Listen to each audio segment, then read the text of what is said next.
Hi guys, I'm Mar, and today this video is just gonna be a little bit different. And on this video, I'm gonna talk about something that honestly I never thought I was gonna be talking about. It's something I've been staying quiet for literally 4 years now, and I know most people are scared to talk about this. I'm scared to talk about this. I feel this almost like some Harry Potter thing where I can't even say the name, but I'm just gonna come out and say it. I'm gonna be talking about Jeffree Star. I'm gonna talk about my personal drama with him and a lot of the things that have been happening behind the scenes. And guys, I want to tell you, I'm scared. I feel like anyone, whenever it comes to talking about Jeffree Star, is scared. And that's why I feel like so many of us, when it comes to this particular subject, we just stay silent. And to be 100% clear, Jeffree Star has no dirt on me. I know he has come forward and said, oh, I have dirt on everyone. The whole beauty community is scared of me. And my personal opinion is that that's not even true. But at least for me, Jeffree has absolutely no dirt on me. That's not the reason why I'm scared. The reason why I'm scared is because Jeffree is so good at manipulating everything. Anything Jeffree says, people will believe it. And that's what makes it so scary, because I can sit here, I can bring you guys receipts, I can tell you guys the truth, and still, if he says something different, people will most likely believe him. And that's what makes it so scary, because you just don't know what you're up against. You're just like, I don't know what's gonna come out of his mouth. However, I thought to myself, I really owe it to everyone to be brave and come forward, because I feel that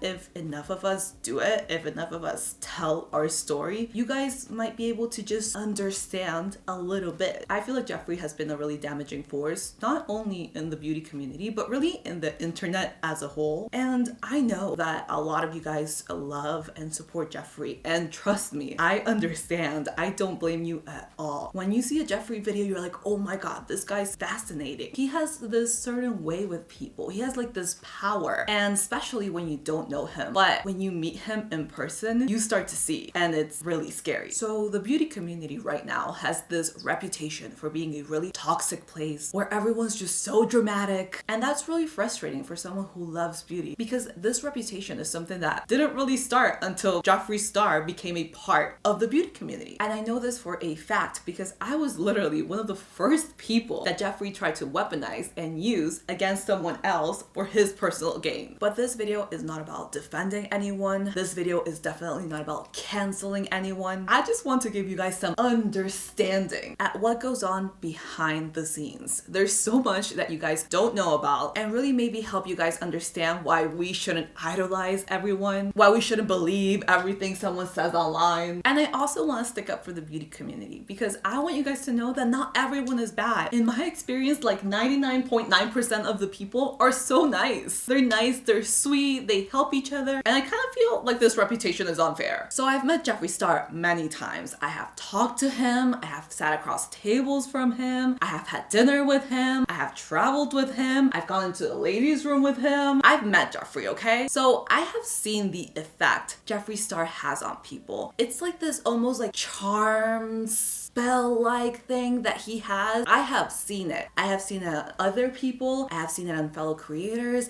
I have seen it on brand owners. It's something that honestly I can't describe, because I have never seen this with anyone else. It's a really weird thing where people will do literally anything to make Jeffree happy. They will try and buy the same phone case as him. They will try and just bend over backwards to do whatever he wants. They will accommodate schedules so that everyone has to do what Jeffree wants to do. Seriously, this sounds weird, and it is weird, but Jeffree is a master at getting people to fawn over him and just do whatever he wants them to do. And I wish, I don't know if anyone's like a psychologist, if anyone understands what this is, tell me, because I've always been very confused by it and just never really understood how it works, but it works. Jeffree is 100% a master at getting people to do exactly what he wants them to do. And that's what he's done with his audience. I understand his appeal. I have watched so many of his videos. I have been entertained as well. I knew him from all the way back in the MySpace days. I knew his music, and I was like, oh my god, if only I could look that cool while puking cereal. Jeffree, you're everything. That was before I met him in person, and that was all knowing Jeffree through a screen, just seeing his persona. So that's why I'm telling you guys, I understand what you're all seeing. However, meeting Jeffree in person, to me, and I can only speak for myself, something about Jeffree in person just seemed scary, and I can't describe it any other way. It was just something that told me to just keep my distance. And after seeing firsthand what happened when Jeffree didn't get his way, when someone upset Jeffree, I decided I never wanted to put myself in that position. So I always kept my distance. Whenever I had to be like close to him, whenever we were in the same event or whatever, I was always close, but just not too close, girl. Jeffree Star truly has a talent for manipulation, whether it's people, whether it's information, whatever comes out of his mouth, usually people will believe it. And that's what makes him so scary to people who know this, people who have been around him. Usually people will believe Jeffree and forgive him for things they wouldn't forgive other people. Like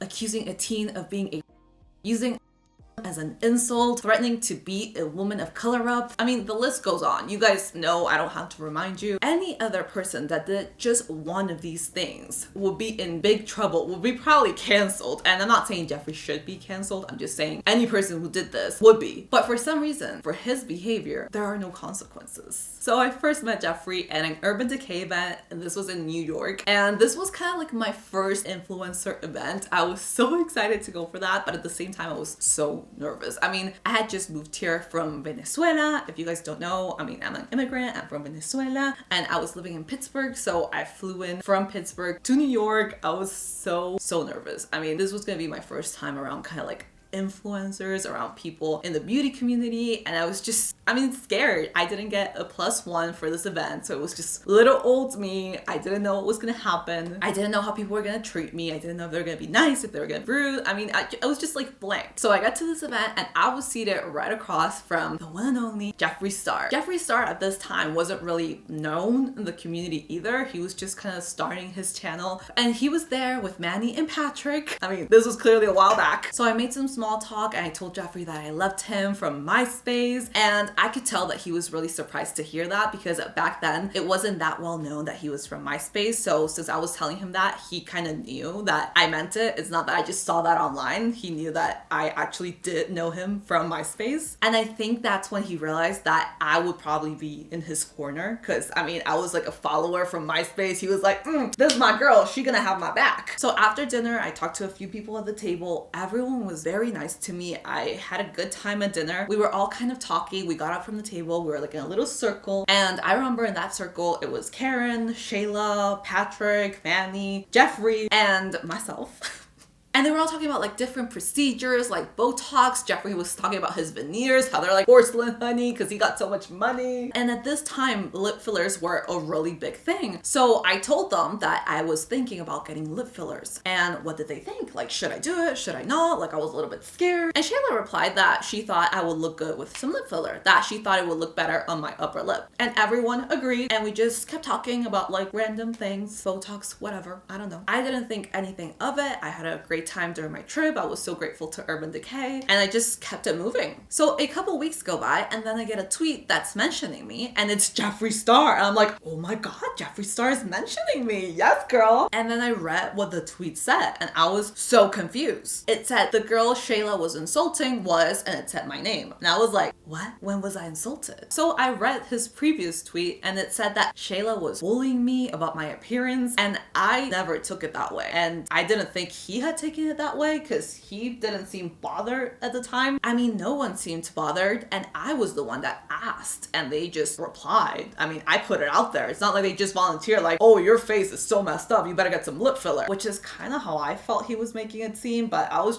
confused. And then right after this tweet, I get a DM from him, and he's saying people think I'm lying about what happened in New York, and I didn't know what to do, because I was like, I mean, I understand you're trying to like stick up for me, but I mean, no. At this point, all I wanted to do was not get involved in drama. I wasn't sure if I was just taking Shayla's comment too lightly, because I usually do that. I don't make too much of a big deal out of like random comments. And at the same time, I had a much bigger following than Jeffree did, so I really did not want to get my audience involved, because I didn't want them to go attack Shayla, because it was just pointless. It was just unnecessary drama. So I sent a reply to Jeffree that I thought would just kind of keep me out of it, and I immediately went to DM Shayla. We also sent some tweets publicly, and she was like oh my god, I would never. And I was like, I understand. I kind of wanted to just be fine with both of them. But when I went to DM Shayla, I found that she had actually already sent me a message, and she told me she didn't mean it that way. I told her I didn't take it that way, and we actually spoke in person after that, and we have been cool ever since. I mean, here's my conversation with Shayla. Like, we always DM and stuff like that, so it's not really a big deal. But at the time, when I was just trying to be okay with both of them, what I didn't know was that Jeffree already had some drama with Shayla, and he was just trying to use me to hurt Shayla. I honestly have a lot of regret about that message that I sent Jeffree, because I thought I was just sending a message that was like, okay, you know what, I'm just staying out of it. If you feel that you needed to defend me, then okay, thank you. But he wasn't trying to defend me. He was just trying to use our private conversations that he never asked me if he could use and publish to the world. He just did. He tried to use that as proof that Shayla was lying. And it bothers me so much because he tried to use me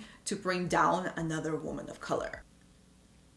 After this happened, I did see Jeffree again, and he referred to me as the bee that threw him under the bus. Which, I mean, I didn't think I did at the time, to be honest. But okay, Jeffree, I mean, I guess if not helping you with the fake narrative to bring down women of color is throwing you under the bus, then under the bus you go. There's so many more stories, a lot more that I know, a lot more that I have seen, a lot more that he has told me. But I want to tell you guys about this that happened to me, because I know a lot of people aren't even aware that this happened, because personally, I really wanted to just move on from it. I never wanted it to blow up. I never wanted drama from it. And it's weird, even when I would tell like my friends, they would be like, oh my god, you're a lip filler girl? Like, you are a lip filler girl? And it's so frustrating that this entire community gets this bad rep, and I don't even know if there's a few bad apples. I just know there's for sure one rotten apple. And there's a lot of things happening behind the scenes, and a lot of things that you guys might not hear the whole truth. So don't jump to any accusations. Don't jump to defend these people that really, some might not even care about you. And I'm sorry to be the one to break it to you, but that's just how it is. But yeah, guys, I know this video was a little bit different from our usual ones, but honestly, it feels so good to get this off my chest.